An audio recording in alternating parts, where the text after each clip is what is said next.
Welcome to our channel. आज हम set के बारे में पढ़ेंगे। स्टार्ट करते हैं। What is set? डेफिनेशन पे, a set is a well defined collection of distinct objects. So here well defined collection of objects मतलब कैसे ऑब्जेक्ट्स जो हम वेल डिफाइन करके कलेक्शन को हम वेल डिफाइंड बोलेंगे। कैसे कलेक्शंस को, जिसको जैसे कि मान लेते हैं कि आप समझने के लिए कि आपके पास बहुत सारे सॉक्स होंगे, so that you can say that is a well collection और अ सेट ऑफ सॉक्स। वैसे ही हम आपके पास बहुत सारे टॉयज़ होंगे, तो उन सारे चीज़ों को जो कि एकदम वेल डिफाइंड कलेक्शन है, जिसमें डिफाइंड कलेक्शन जिसको आप डिफाइंड कर सकते हो। फॉर एग्ज़ाम्पल कि अगर मैं बोलूँ कि right the set of all the best singers, so इसका सेट आप नहीं बना पाओगे because that is not a set. Best singers में आपके बहुत सारे किसी के ओपिनियंस आएंगे। वेल डिफाइंड मतलब नो ओपिनियंस, वहाँ पे ओपिनियंस नहीं चाहिए किसी के हमको। और अगर मैं बोलूँ आपको all singers in a band, so वो हो जाएंगे हमारे सेट। अभी हम जानते हैं कि सेट दो वेज में हम लिखते हैं। एक होता है हमारा रोस्टर और टेबुलर फॉर्म, एंड एक होता है listing all elements. Tabular form मतलब होता है कि हम उसके जो भी हमको क्वेश्चन दिया है उसमें क्या कलेक्शन बनानी है, उसके हम बस एलिमेंट्स को डिफाइन करते हैं, तो उसको हम बोलते हैं टेबुलर फॉर्म में लिखना। For example here this is a set of all the even or set of even numbers less than 9। ठीक वैसे ही एक तरीका होता है बिल्डर फॉर्म। बिल्डर फॉर्म में क्या होता है कि कभी भी हम उस एक पर्टिकुलर सेट के प्रॉपर्टीज़ को डिस्क्राइब करेंगे, उसको हम बोलेंगे बिल्डर फॉर्म। नाउ एग्जांपल्स कैसे समझते हैं कि बिल्डर फॉर्म में कैसे होता है। तो सेम सेट को हम कैसे लिख सकते हैं बिल्डर फॉर्म में? तो x is such that x is an odd number less than 9।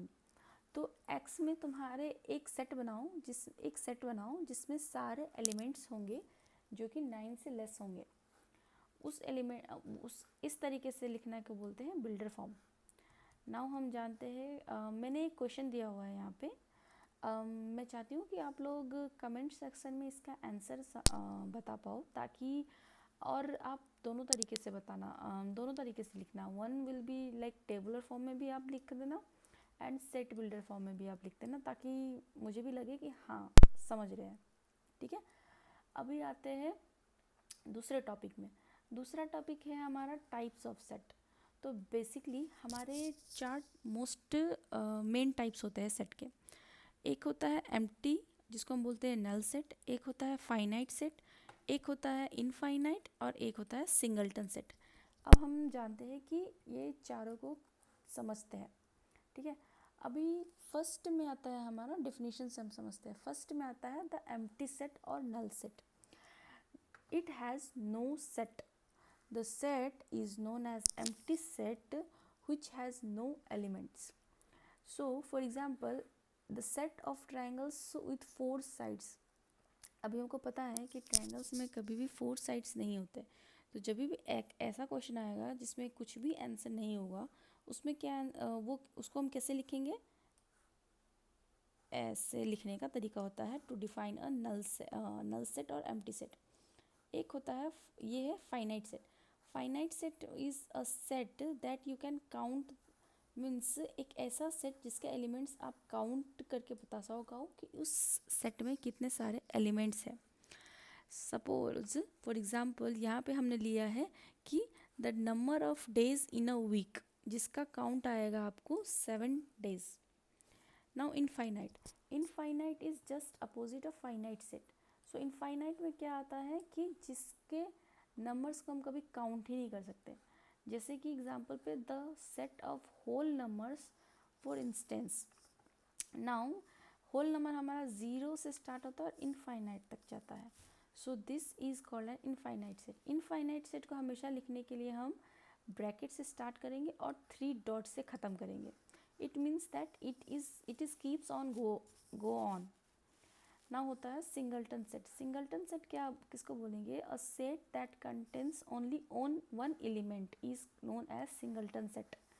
So singleton set के एग्जाम्पल के लिए हमने यहाँ पे लिया है the set of all even prime numbers. Now हमको पता है कि इवन प्राइम नंबर्स में हमारा सिर्फ 2 आता है, so this is a singleton set का एग्जाम्पल। हम कवर करते हैं टॉपिक 3। नाउ टॉपिक 3 पे हम समझते हैं the equal set and equivalent set. So ये जो इक्वल सेट होता है और इक्विवेलेंट सेट होता है वो उसमें क्या डिफरेंस है? So first equivalent set. Equivalent set में होता है the two sets are equivalent if they have the same number of elements. So अगर मान लीजिए हमारे पास 2 सेट है जिसमें नाम है उनका ए एंड बी। ए में हमारा है 1 2 3 एंड बी में हमारा है ए बी सी।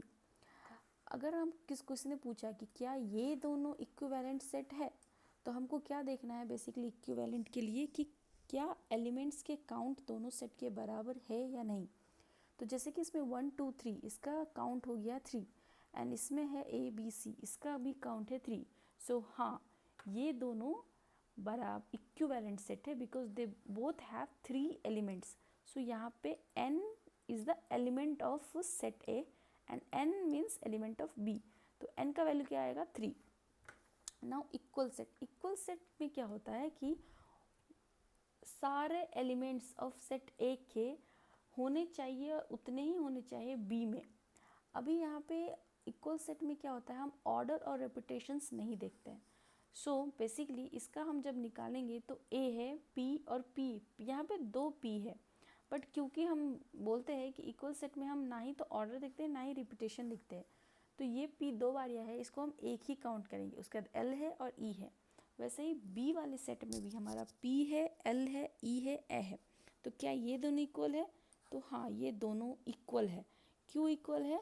क्योंकि यहाँ पे ऑर्डर और रिपीटेशन मैटर नहीं करता। तो बोथ दोनों सेट में अगर हम देखेंगे तो इसमें भी ए है पी है एल है और ई है। अब आते हैं हमारा फोर्थ टॉपिक।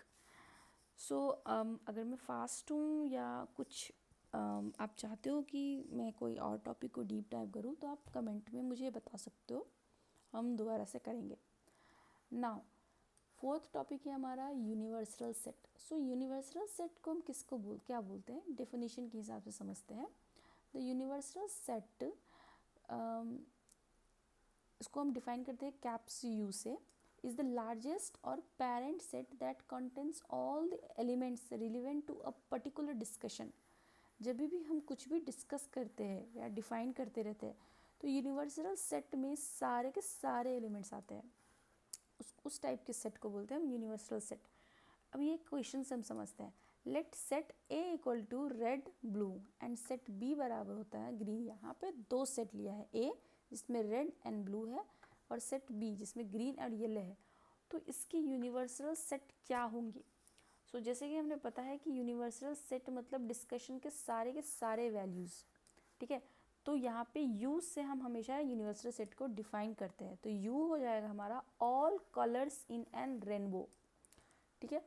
तो यहाँ पे आप ये भी लिख सकते हो, यहाँ पे बहुत सारे आप अपने तरीके से बना सकते हो कि ऑल कलर्स, तो 12 कलर होते हैं तो ऑल कलर्स लिख दोगे तो वो भी हो जाएगा। रेनबो के कलर्स भी आप लिख सकते हो, ऑल प्राइमरी कलर्स भी लिख सकते हो, ठीक है। तो वो लिखने का तरीका होता है। अगर लिस्टिंग में आ जाएगा तो आपका रेड ब्लू ग्रीन येलो सब लिख सकते हो, ठीक है। बट हाँ, यूनिवर्सल सेट में हमेशा सारे के सारे इंक्लूड होंगे, वो हमेशा ध्यान में रखना, ठीक है। अभी आते हैं हम हमारे फिफ्थ टॉपिक में, that is subset and superset. तो अभी हमने जाना कि यूनिवर्सल सेट जो होता है वो कंटेन करता है all the elements of a particular discussion. जब भी क्वेश्चन आएगा उसका ऑल एलिमेंट्स। नाउ सबसेट क्या होता है? तो कभी भी अगर एक सुपर सेट से एक छोटा सा पोर्शन बनता है उसको हम बोलते हैं सबसेट। नाउ हमको यहाँ पे रिलेशनशिप समझने की कोशिश करनी है कि universal set and smaller set में रिलेशंस क्या होते हैं, ठीक है। इस वाले पार्ट में हम समझेंगे with subset and super sets की मदद से, ठीक है। डेफिनेशन से समझते हैं कि a subset means all its element are content with another set, और हमेशा the larger set super set होगा हमारा और smaller set subset. So subset हमेशा सुपर सेट से ही बनता है, वो हमको समझना है।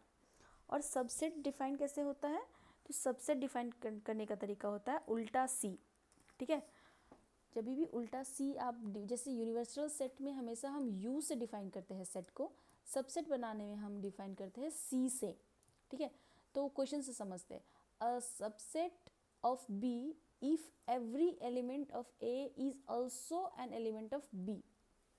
यहाँ पे क्या कह रहा है कि A को हम सबसेट कब बोलेंगे, कि A हमारे B का सबसेट है यदि every element of A means A का हर एक एलिमेंट अगर B में हो तो हम उसको बोल सकते हैं कि A is a subset of B, ठीक है। मतलब क्या होता है बेसिकली कि यूनिवर्सल सेट या फिर सुपर सेट से ही सबसेट बनता है। तो ऑब्वियसली B में अगर मेरा A हम बोल रहे हैं कि मेरा A सबसेट है B का, तो B से ही वो A हमारा B से ही बना हुआ है, तो A के सारे एलिमेंट्स B में होंगे ही होंगे, ठीक है। इस टाइप के रिलेशन को हम बोलते हैं सबसेट। नाउ क्वेश्चन से समझते हैं, इज ए के एलिमेंट से 1 2 is a subset of B के एलिमेंट से 0 1 2। तो हम देख सकते, तो हमको क्वेश्चन दिया हुआ है कि क्या ए बी का सबसेट है। तो अभी हमने समझा है कि हमेशा सबसेट सुपर सेट से या कोई और सेट से ही बनता है। तो अगर सबसेट ऑफ बी पूछा है तो ये पूछ रहा है कि क्या ए हमारा बी से बना हुआ है। तो हम चेक करेंगे कि इसके जो भी एलिमेंट्स है वो बी में होने ही चाहिए, तभी वो उससे बना होगा। सो यस, क्योंकि इसके जो 1 है वो बी में भी है और इसका जो 2 है वो भी बी में भी है, बी में है। सो हम बोल सकते हैं कि yes, A is a subset of B. Now super set क्या होता है। सो सुपर सेट हम पहले तो इसको डिफाइन करते हैं उल्टा सी से, ठीक है। B is a super set of A। कैसे हम बोल सकते हैं कि B is a super set of A होता है, जब भी A के सारे एलिमेंट्स B में हो प्लस एक्स्ट्रा एलिमेंट्स हो तो वो हम बोल सकते हैं कि B is a super set of A। In the example above हमने यहाँ पे ही देखा कि A सबसेट है B का, क्योंकि B के सारे एलिमेंट्स A में है प्लस कुछ एक्स्ट्रा एलिमेंट्स B में है। सो B is the superset and A is the subset of B, ठीक है। अभी मैंने कुछ मैंने यहाँ पे कुछ क्वेश्चंस भी छोड़े हैं, और अभी हमारा कुछ क्वेश्चंस आते हैं कि हम कितने सारे सबसेट्स बना सकते हैं। सो उसके लिए हम एक फार्मूला यूज़ करते हैं, ठीक है। कभी भी आपको पूछा गया कि if a set has an elements the total number of its subset can be, तो उसके लिए हम फार्मूला यूज़ करते हैं 2 to the power n। तो n हमारा हमने पहले ही सीखा कि n हमारा हमेशा होता है number of elements in the set, ठीक है। जैसे इस टर्म में हो जाएगा, इस टर्म में अगर लेना है तो यहाँ पे हो जाएगा n का वैल्यू 2, ठीक है। तो हमारा फार्मूला तो फिर हम क्या बोल सकते हैं कि कितने सारे सबसेट बन सकते हैं। तो ए के हम अगर ए के पूछेगा कितने सारे सबसेट, तो ए के पहले हम एलिमेंट लेंगे जो कि है 2, और 2 to the power 2 मतलब 2 into 2 मतलब 2 का पावर में 2 जाएगा। सो 4 इसका आंसर आएगा। अभी हम एक क्वेश्चन लिए हैं तो उसको हम देखते हैं, ठीक है, समझने के लिए। हाउ मेनी सबसेट्स ऑफ ए, जिसका एलिमेंट है ए बी सी, हैव। तो इसमें पूछ रहा है कि ए के कितने सारे सबसेट बन सकते हैं।